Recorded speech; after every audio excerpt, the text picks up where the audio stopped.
Assalamualaikum warahmatullahi wabarakatuh. Anak-anakku, hari ini kita akan bahas tentang evaluasi penilaian harian kedua. Nah, tentunya masih ingat kan yang jawaban sudah diisi kemarin. Nah, hari ini akan kita bahas tentang penilaian harian kedua. Di sini adalah penilaian harian kedua, materi tentang tahayul, bid'ah, dan khurafat.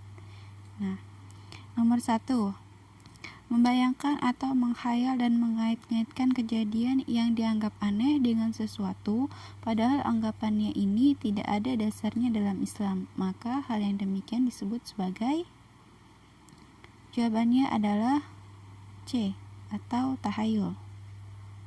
Kemudian selanjutnya, perhatikan gambar berikut. Praktik larung sesaji yang dilakukan oleh masyarakat adalah salah satu contoh dari perbuatan. Gambar tersebut merupakan salah satu tradisi dari masyarakat, di mana dari hasil panen ataupun dari kesuksesan dari warga dan rasa syukur tersebut direalisasikan dengan cara larung sesaji. Nah, contoh praktik tersebut dikenal dengan bid'ah. Jawabannya adalah bid'ah. Selanjutnya, percaya bahwa apabila seseorang tertimpa kotoran cicak, maka akan mendapatkan rezeki. Ini termasuk salah satu contoh perbuatan tahayul. Karena kepercayaan yang demikian tidak benar adanya.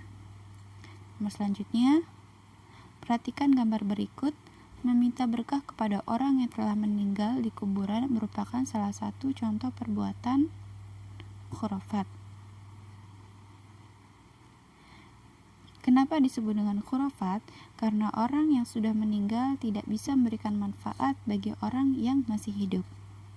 Nomor selanjutnya, barang siapa melakukan suatu amalan yang bukan ajaran kami, maka amalan tersebut, kata yang tepat untuk melengkapi hadis riwayat Muslim tersebut yaitu tertolak.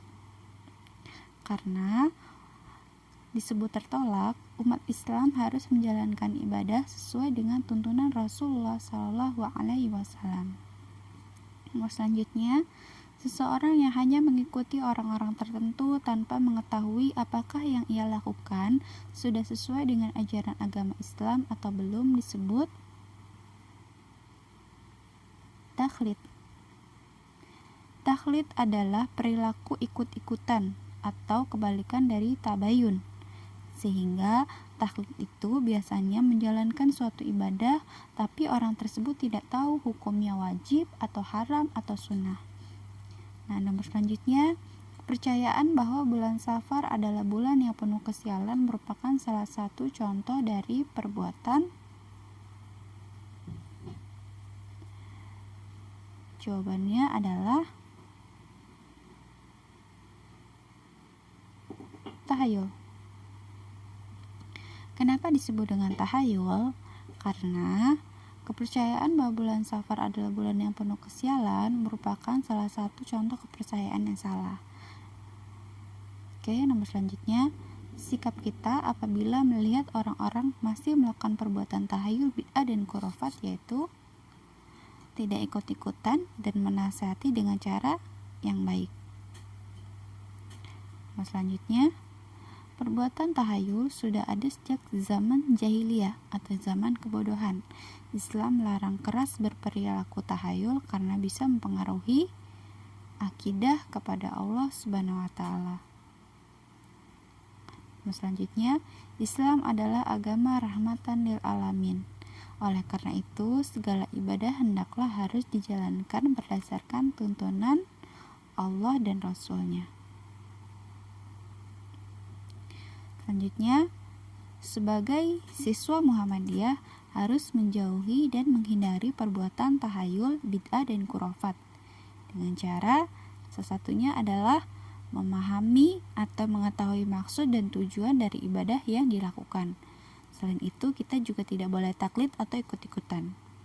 Kemudian, beberapa contoh perbuatan bid'ah yang dilakukan oleh masyarakat yaitu seperti yang tadi sudah dibahas sebelumnya, seperti perbuatan praktik larung sesaji yang dilakukan oleh masyarakat. atau peringatan 1 Muharram, atau tahlilan, yaitu selamatan orang yang meninggal setiap 10, 100, atau 1000 hari. Kemudian selanjutnya, Islam melarang melakukan perbuatan bid'ah karena bertentangan dengan ajaran Islam. Apakah yang dimaksud dengan bid'ah? Bid'ah yaitu segala bentuk amalan yang baru atau dibuat oleh manusia tanpa adanya dasar atau tuntunan dari Rasulullah SAW. Selanjutnya, tahayul adalah sesuatu yang hanya dalam hayal belaka. Beberapa contoh dari perbuatan tahayul itu seperti meyakini bahwa angka 13 adalah angka sial. Selain itu, percaya jika tertimpa kotoran cicak maka akan mendapatkan rezeki, dan lain sebagainya. Nomor selanjutnya, cara-cara untuk menjaga akidah dan keimanan seorang muslim kepada Allah Subhanahu wa taala, yaitu dengan meninggalkan segala amalan yang tidak ada tuntunannya dari segala perilaku tahayul, bid'ah, dan khurafat.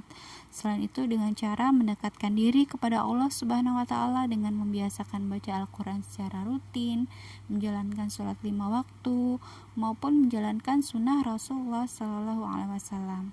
Ya, itulah pembahasan dari penilaian harian kedua Al-Islam. Semoga dari pembahasan ini bisa memberikan pembelajaran bagi kita semua, dan semoga kita juga terhindar dari segala bentuk perilaku tahayul, bid'ah, dan khurafat. Terima kasih. Wassalamualaikum warahmatullahi wabarakatuh.